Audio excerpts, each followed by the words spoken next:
Nalistan ba mo na mag-decide kung kinsa inyong botohan karong 2022 na election? Sino ba alin ba sa limang? And one thing that could help us decide is yung kanilang mga sagot sa iba't ibang issues na ginahatag sa ila ng mga pangutana o ng mga questions. Ang aking katanungan po, given the unpredictability and the viciousness of this virus, pag kayo'y nakaupo bilang presidente at ito ang sasalubong ho sa inyo, ano po ang inyong programa? Unang-una, kailangan proactive. Well, when it comes to COVID-19, ang lagi kong sinasabi dyan, Unang-una po, kailangan na... what we have done in Manila. Ngayong Vice President pa lang ako po eh. So, isang tanong, limang sagot. Ito po yung content natin sa video. Muna ang atong content diri sa mga pita. Welcome to Mga Pita, Doc Vince Ni, where we talk anything and everything under a cup of coffee. Hello to all the gorgeous people there. And ang atong specific video karon would be involving about the 5 different presidential balls na budagan karong 2022 and ang ilahang mga tubag, their answers. And please stay until the end because I will share to you kung unsa na po what will be the next episode nato or what would be the next question that these candidates will answer. This is brought to you by Kinasagan Foundation Incorporated, Mga Pita, and Guana Pro C. You have to boost your immune system. To start now, let's hear the question coming from Boy Abunda. Sa kasalukuyan po, dalawang bagay ang alam natin tungkol sa COVID-19, tungkol sa pandemya. Ang una, pinadapa na tayo ng pandemya ito. According to DOH, over 3 million cases sa bansa, over 50,000 deaths as of today. Sabi naman ng Johns Hopkins COVID-19 dashboard, more than 300 million cases around the world and over 5 million deaths. Maraming mga Pilipino po ang nawalan ng trabaho, kabuhayan, mahal sa buhay. Ito po yung una. Alam mo natin that this pandemic is vicious. Pangalawa, alam din natin na ang virus na ito ay napaka-unpredictable. 2 taon na natin itong nilalabanan at maraming variants na ang ating narinig. Nariyan ng Alpha, Beta, Gamma, Delta, Delta Plus, Omicron. The virus acquires genetic changes. So it's another way of saying nag-mutate ang virus na ito. Paano, kailan at kung ano ang susunod? Nobody knows. Ang tanong, given the unpredictability and the viciousness of this virus, at bilang presidente ng Pilipinas, kung ikay papalarin sa darating na eleksyon, ano ang programa mo para sa COVID? Ngayon, to determine the sequence of who will present from the beginning until the end, di gawin na lang natin random. So, etong name wheel. Okay, let's do the first one kung sino ang unang sasagot.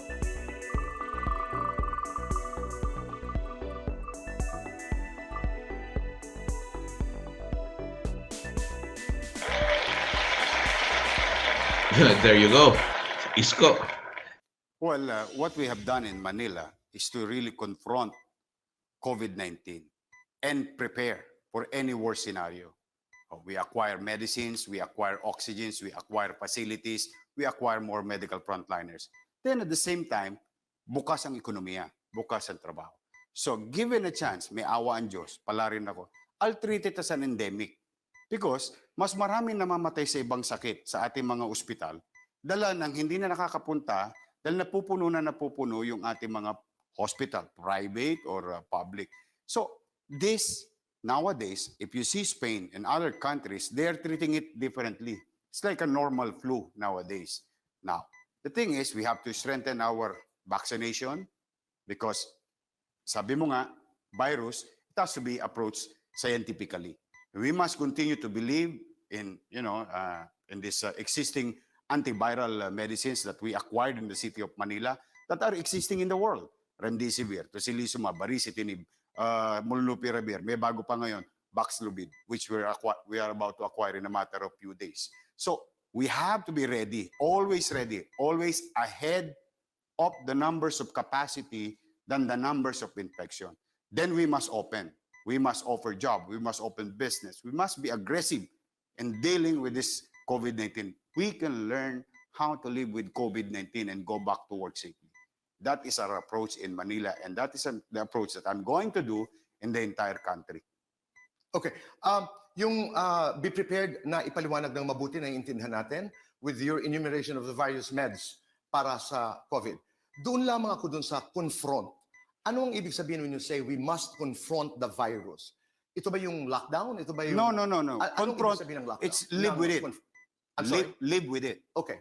Live with it. As long as we build more hospital, the way we build the bagong hospital ng Maynila, we build like, for example, Manila COVID-19 Field Hospital in Luneta, para yung may mga sakit na walang kakayanan mag-isolate, meron silang paglalagakan, papanatag ang pamilya nila at ang pamilya nila tuloy maghanap buhay. So these are the things that are doable, duplicable, scalable.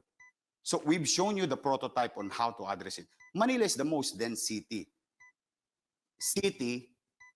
in the country, if not in Asia. But as you can see, siksikan na kami, pero bakit hindi bumubulwak? Because lagi kami naghahanda ahead of time. May projection. We always think of the worst scenario. And I'm fortunate, thanks to British government. I was sent to February of 2020. I spoke with Cobra. I got the plan of British government, kinapi ko, in-implement ko except for the weather because we don't have winter. So, pwede siyang pagandaan. And in the long-term process, because if this COVID-19 dumating ngayon, another type of virus, I think it's high time for the state, for the government, for the Philippine government to invest into our human resources, scientists, doctors, to create our own agency to find cure and medicine of our own. Pansinin mo, Tito Boy, lagi tayo nakadepende sa bakuna. Huli tayo, natatawa nga ako doon sa sinabi ng isang bansa, pag-aaral nila, late daw ang Pilipinas sa vaccination. Kaya kami late nyo kami binigyan ng bakuna eh. So we must have that kind of access. If they can do it there, we can do it here. And I think it's high time for the state, the national government, to invest to, like, for example, UP-PGH, UP Medicine, or other schools. On our own vaccine. On our own Sarili vaccine. nating gamot. On our own vaccine, on our own medicine. Magaling tayong Pilipino. Kaya tayo na-hire sa iba't ibang malalaking kumpanya sa mundo.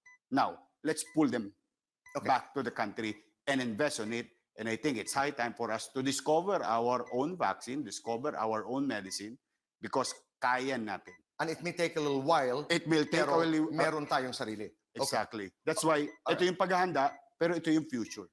Mayor Sco, paliwanag lang, ano yung endemic versus pandemic para Well, maunawaan namin? Well, ang logic is, it's like meron kang trangkaso, meron tayong ubo. Kumbaga, as long as nababawasan mo yung mortality rate because you have medicine, you have vaccine, you have medicine, you have oxygen, you have antiviral drugs, and of course, machineries in our public hospital equipment. The way we did, we build. So what is the difference between an endemic and a pandemic? In the Normal na context of tayo. COVID? Yung ganyan na lang.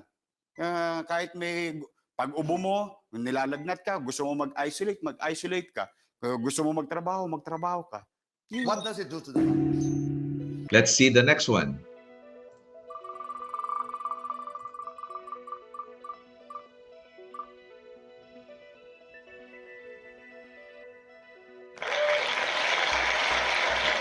Okay, ang galing. Ngayon, si BBM. Pakinggan po natin si BBM. Ang aking katanungan po, kung ikay papalarin manalo bilang presidente ng Pilipinas, and given the unpredictability and the viciousness of this virus, ano po ang iyong programa pagdating sa COVID-19? Well, when it comes to COVID-19, ang lagi kong sinasabi dyan, I summarize it very simply. I call it jab to jobs. What we first have to do is to get vaccinated. And we have to roll out the vaccines properly. We have to make sure that the vaccines are effective and safe, have been handled properly. And now we have gotten to the point, the last statistic that I saw was 54 million Filipinos have been nabakunahan na, fully vaccinated na. Hindi pa tayo umaabot dun sa tinatawag na herd immunity. Kailangan talaga natin paabutin ng 70-75%. At sana yung kalagayan na nakikita natin sa Europa, sa ibang bansa, kahit tinatamaan ng Omicron, nag-positive, hindi na lang masyadong pinapansin kasi parang flu na lang para sa kanila dahil 95% sila vaccinated. So dapat yan ang habol natin. Once we get ourselves in a safer condition, that we manage the pandemic, or we have to now be thinking, even now, even while we're just slowly working our way through the pandemic, ngayon pa lang, dapat iniisip na natin kung paano natin ibabalik ang ekonomiya. Kagaya ng sabi mo, ang daming walang trabaho, ang daming nasira ang plano, lahat. Ang palagay ko, I would even amend that. I would say, hindi marami, lahat ng kahit sino. Lahat ng tao sa buong mundo yata naramdaman itong COVID na ito. And so we have to come back to give our people, get them back to work. And how do we do that? We do that, in my view, we do that by revitalizing the MSMEs, the small businesses that comprise 95% of our businesses and 62% of our employment in businesses. And they have been very hard hit. The government can help them with the lower taxes or tax holidays, amnesties, etc. The private sector can come in with microfinancing and all that. Agriculture also needs to be looked at because it's a creator of jobs. And if Is this what you mean by the jobs to jobs concept? yes, the idea is just once we are in a safe condition, then we have to get people back to work. Yan lang naman ang habol. Pag tinanong mo ang Pilipino, ano palagay mo sa COVID? Yung COVID, wala akong trabaho, wala akong pera. So yun ang talagang dapat na priority. Ngayon pa lang pinaghahandaan natin. So agriculture, tourism, and we should do this. We should go back to the concept of PPPs, public-private partnerships, and that way we can bring together different segments of government working together so that the economy will come back and hopefully come back even stronger than it was pre-COVID. Of course, we're hoping na sana'y wala nang bagong variants na dumating. But sabi ko nga kanina, this is so unpredictable, we don't know what's going to happen next. Pagdating doon sa vaccination, hindi pa tayo nakakaabot doon sa 70, 75. What is your message to people who refuse to be vaccinated? Well, they must understand that we cannot force people to be vaccinated. Karapatan ng tao yan. Hindi mo pwedeng pilitin na mag-vaccinate. Ngunit, sana naman maunawaan nila na kapag sila ay hindi nagpapabakuna, ay yung lahat na nakapaligid sa kanila, pati na yung kanilang mahal sa buhay, kanilang pamilya, mga kaibigan, yung kanilang kabarangay, lahat yan ay linalagay nila at risk yan. Dahil kung sila ay tamaan, ay ikakalat nila yan. Ang statistic ngayon, ang mga nasa ospital na tinamaan ng Omicron na 85% are not vaccinated. Kaya't maliwanag naman ang science na sinasabi, malaking tinutulong ng pag-vaccinate. Kaya't sana hiyakatin natin sila, sabihin natin, paliwanag natin. Ngayon, that will also, yung nangyayari ngayon, it will also limit their own options in their everyday lives. Hindi makapunta sa restaurant, hindi makasakay sa public transport, all of these things. So, but rather than punish them, I think we should really convince them that this is important. It is important for your work, it is important for your community, for your family. You spoke about the socio-economic recovery of people. Very briefly lang, yung lockdown. No, Your comment. No more lockdowns. Hindi na kaya ng Pilipino mag-lockdown. Hindi na nila kaya. It is too hard. They're going to too much hardship already. They just cannot do it. Maraming nga sinasabi, yung labag sa protocol, sinasabi, hindi na bali magkasakit, basta may kita ako. Next one, after BBM.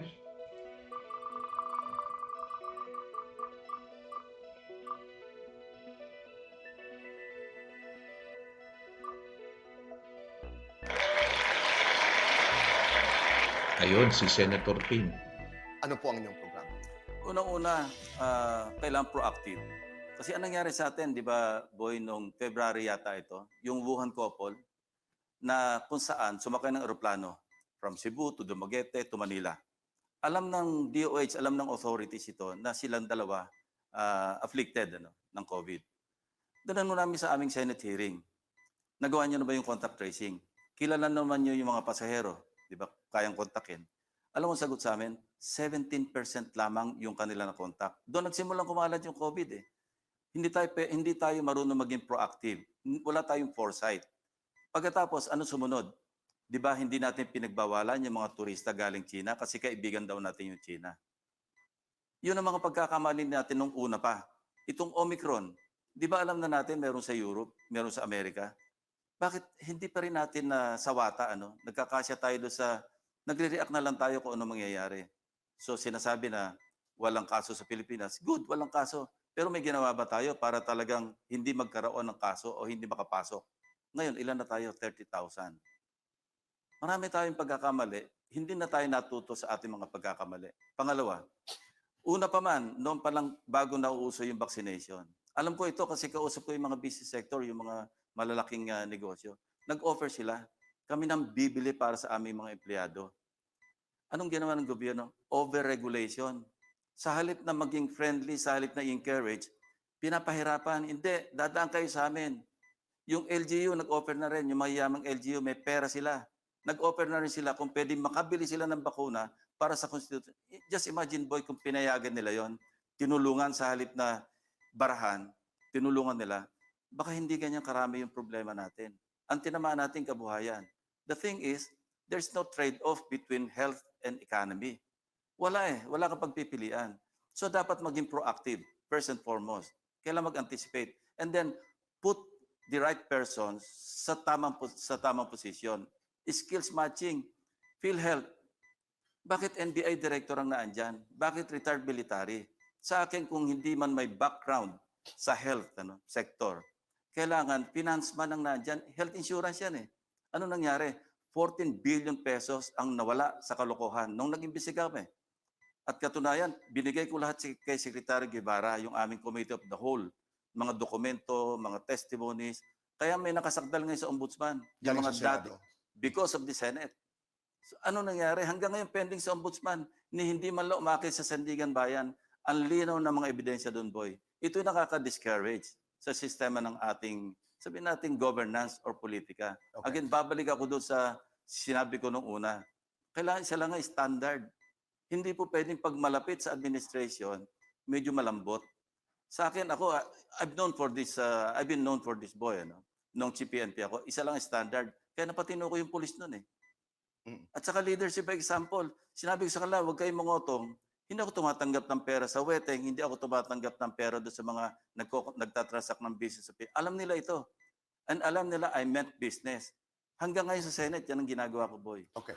Having said that, Senador, yung iyong napakaklarong enumeration ng mga pagkakamali ng how we handled COVID mula doon sa Wuhan, yung couple, doon sa pahirapan na nagpipresenta ang private sector, na kami na ang bibili, putting the right people. As President, ano yung una? Ano yung una mong gagawin? Pagpasok bilang Presidente. Well, internal cleansing, honest to goodness. Ginawa ko rin sa PNP to. Hindi ka makapagsimula sa labas Alam mo, publiko, susunod lang sa gobyerno. We have 1.4 million government officials. Ako, I don't mind, I don't care kung maiwanan sa gobyerno, 500,000. But yung 500,000, hindi yung mga nagmamanicure, hindi yung hindi nag-a-attend sa mga dumudulog sa mga complaint nila. Ito dapat yung panuntunatan, yung mga honest at saka yung talagang nagtatrabaho. Naging employment agency yung ating gobyerno, boy. Alam naman natin, contractuals. Ano nangyayari? Hindi naman naging efficient ang ating serbisyo publiko. Categorically, are you trying to say, Senator, that the COVID handling of this government is a failure? Yes. Kita naman natin resulta Ako, laging output ang tinitingin ko. I'm always output driven. Even sa mga staff ko, alam nila ito. Hindi ko kayo babantayan Ang titingnan ko, anong resulta ng ginawa ninyo. Kasi hindi naman tayo, boy, na andyan every day, 24 hours a day, para magbantay. Ang bantay natin yung output, yung resulta. Maski sabihin mong, pag nakita kita, naglalaro. Okay, maraming salamat, Senator Ping. Let's go to the next one. Kakunti na lang. Dalawa na lang. So, sino sa kanilang dalawa? Si Pacman o si VP Lenny? Let's spin the wheel.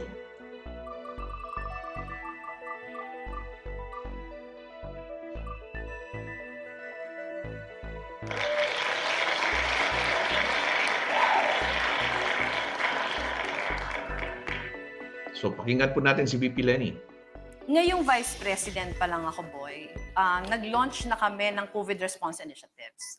And ngayon, yung ginawa namin, ang pinakasadya lang talaga is to fill in the gaps.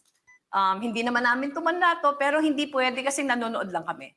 So we shifted from one initiative to another. Nag-umpisa kami sa pag-provide ng PPE sets, sinundan namin ang shuttle buses for frontliners, sumunod yung mga dormitories, hanggang tinulungan na namin yung mga community marts, etc., etc.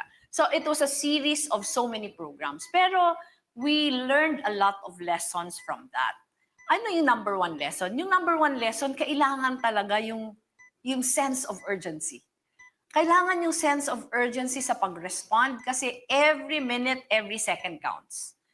Yung sa amin, Tito Boy, yung aming naramdaman dito sa pag-respond dito, hindi pwedeng gagalaw ka lang pag perpekto mo na yung plano. Hindi eh. Ang kailangan nandiyan na, gumalaw ka na. Pag ako naging Pangulo, i-expand ko yon. Pero meron na kasi akong benefit ng science, meron na akong benefit ng lessons from other countries. Alam natin kung sino mga bansa yung nag-perform better than the others. So dapat matuto na tayo doon. We have been following all the examples of so many countries na naging maayos yung overall COVID response. And madali na para sa atin kasi meron na eh. Meron na tayong mga modelo. Susundan na lang natin. Pero ang sisiguraduhin ko lang, I will be on top of everything. Pag sinabi kong on top of everything, yung day-to-day na COVID response, ako mismo yung tututok. Sisiguraduhin ko na whole of government, all the agencies, all the local government units are working harmoniously. Kasi yun yung tingin kong naging kakulangan ngayon. Lahat naman may ginagawa, pero kulang ng konduktor. Kaya ang desisyon ng isang opisina, iba yung ginagawa ng iba. Parang sobrang mixed yung messaging, sobrang mixed. Nakita natin na magsasabi ng ganitong desisyon, the following day, babawiin. Yun yung nakakadagdag sa yung anxiety ng tao. Okay, So, you raised 2 points. I'm sorry, VP Lenny. Una, very, very important points. Number one, marami kang mga leksyon na natutunan, mga modelo mula sa ibang bansa. Can you be more specific kung anong mga leksyon, anong mga modelo ang ating pinag-uusapan? nung iba-iba yung Tito Boy. Kasi 2020, ano yung natutunan natin? Yung natutunan natin yung 2020, yung meron talagang mga pillars para sugpuin mo yun. Ano yung pillars? Yung testing, tracing, di ba? Saka yung management ng disease. Doon pa lang, nagkulang na tayo. Ini-insist pa din natin na hindi tayo magte-test ng marami kasi hindi naman kailangan. Yung contact tracing, 2 years after the pandemic, hindi pa din tayo nakaka-take off ng maayos. Yung mga hospitals natin, 2 years into the pandemic, kulang pa din tayo ng health workers. So sa akin, kailangan itong mga basic premises na to, alam na natin na ito yung pillars na kinakailangan natin Do gawin. you do testing? Do you do all these things that you're talking about before? Because you don't know what's going to happen. Hindi mo Yes. talaga alam kung kailan ang susunod na variant. Do you do this even when there is no surge? Depende. Ang kami talaga ginagawa namin siya kahit nung walang surge. Merong mga communities, kasi kami boy, meron kaming tracking system sa opisina Okay. na tinatrack namin yung lahat ng mga local government units, saan ba mataas yung cases, saan yung ganito, and gusto namin makatulong sa pag-contain.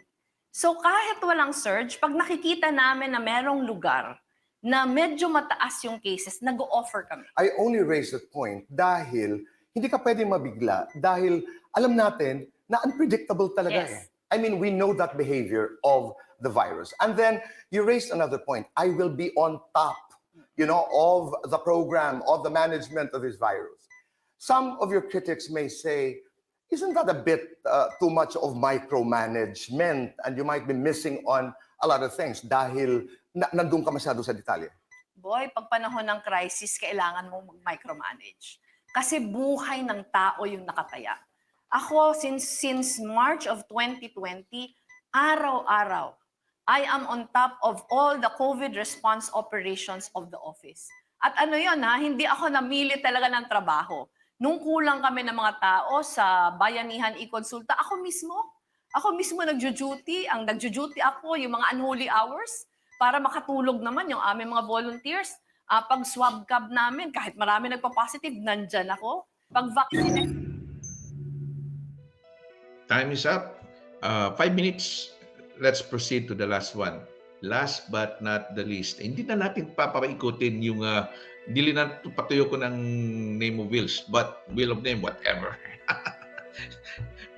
Kay klaro naman, what na may lain, no? Ano ang programa mo para sa COVID? Unang-una po, kailangan na yung sinabi sila, vaccination, i-announce natin yan. Yung hindi magpabaksinate, so huwag natin pilitin.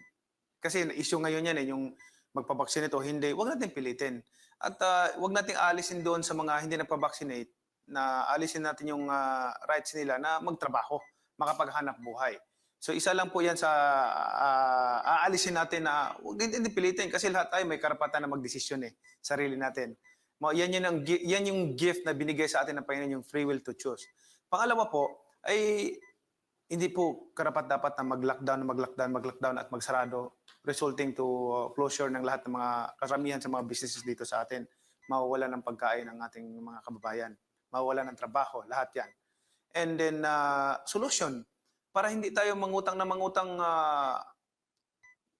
ng pera para panggastos dito, kailangan pangalagaan natin yun, mag-focus tayo doon sa revenue income ng ating gobyerno. Para in case na may ganyan mga sakuna, hindi tayo mag-isip agad, mangutang tayo. Dahil wala tayong pera. Which is kung may pondo ang ating gobyerno, walang problema kasi kaya hindi tayo mag-lockdown dahil may pondo ang ating gobyerno, madaling solusyonan. Okay? For example, like, preparado na tayo. Katulad nitong nangyayari sa bansa natin na maraming mga sakuna, typhoons na dumarating sa atin, dapat before pa, nag-prepare na tayo niyan. Na mangyayari palagi sa bansa natin yan, dapat may mga facilities na tayo na dapat silang silungan at hindi matitinag o matumba ng bagyo. Okay, puntahan ko yung pang-apat mong point na sinabi, Senador, yung hindi tayo nabibigla pag may dumadating na bagyo. Katulad na lamang na hindi tayo nabibigla pag meron na namang bagong variant. Siyempre, ang ating dasal ay sana'y wala na at tapos na ito. Kasi pag dumadating ang bagyo, parang nasisindak pa rin tayo. So, ang sinasabi niyo po ay dapat may mga programa. May mga programa na nakaabang dyan. Kumbaga, ang sinasabi ko talaga dito sa ating bansa, boy, na magkaroon tayo ng long-term concrete plan. Kasama lahat yan sa yung mga sakuna na dumarating sa bansa natin, plano sa pag-develop ng ating infrastruktura, at saka yung economic development natin, yung ekonomiya natin na palakasin para makapagbigay ng trabaho sa milyong-milyong mga Pilipino. Iyan yung long-term na solusyon na sinasabi niyo po. Yes. Doon naman sa pataasin pa ang revenue collection sa ating gobyerno, paano ang gagawin mo doon, Nako, Senator Manny? yan po ang pinaka-importante talaga sa bansa natin. Dahil kung wala pong pundo ang ating gobyerno, mangutang na mangutang. Tapos may gumagastos ang ating gobyerno taon-taon. Ngayon, 5.2 trillion something ang approved budget, pero ang income ng ating gobyerno nasa 2.7 trillion lang. So yung deficit noon, uutangin natin yon. So ang sinasabi ko rito, managing a country, para kang nagmamanage ba, simplify ko na lang, para kang nagmamanage ng isang bahay. Na kung gumagastos ang bahay ng ganitong halaga, dapat hindi ka gagastos ng mas mataas pa dyan. Sa bansa natin, kakaiba. Mas malaki yung ginagastos natin kaysa kinikita. Tapos palaki yung ginagastos, paliit ng paliit yung kinikita ng ating bansa. Ano ang panggagalingan ng mga revenues? Ano ang panggagalingan ng mga kita na yung sinasabi, Senator Manny? Unang-una, boy, yung korupsyon. Maniwala ka sa akin, mahigit isang dekada akong pagserbisyo, nakita ko yung, kaya ako talagang naglakas loob na tumakbo talaga para ipaglaban ang ating bayan. Nakita ko ang korupsyon sa ating gobyerno. Kung hindi yan mababago yung korupsyon dyan, hindi masumpo yan, wala mangyayari sa bansa natin.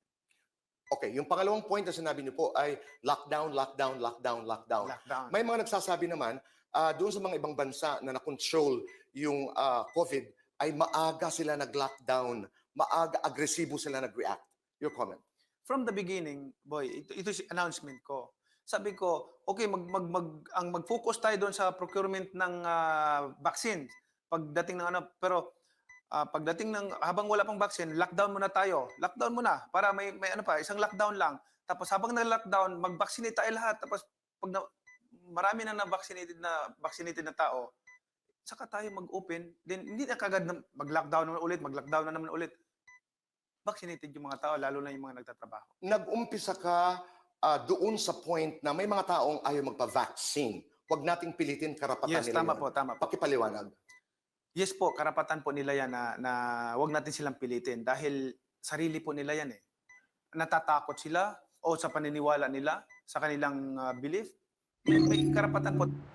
And yun po, maraming salamat. No? Hope you enjoyed this episode. Isang tanong, 5 sagot. And kung kayo po you find value sa ginagawa po natin, don't forget to like, share, subscribe. And at the same time, comment dyan, dito po sa baba.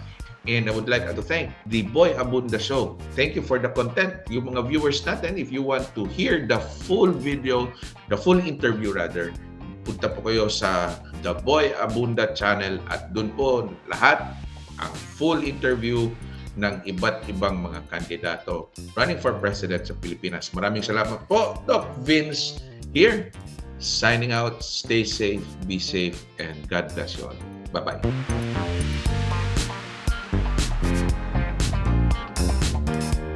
Nalistaan ba mo na mag-decide kung kinsa inyong botohan karong 2022 na election?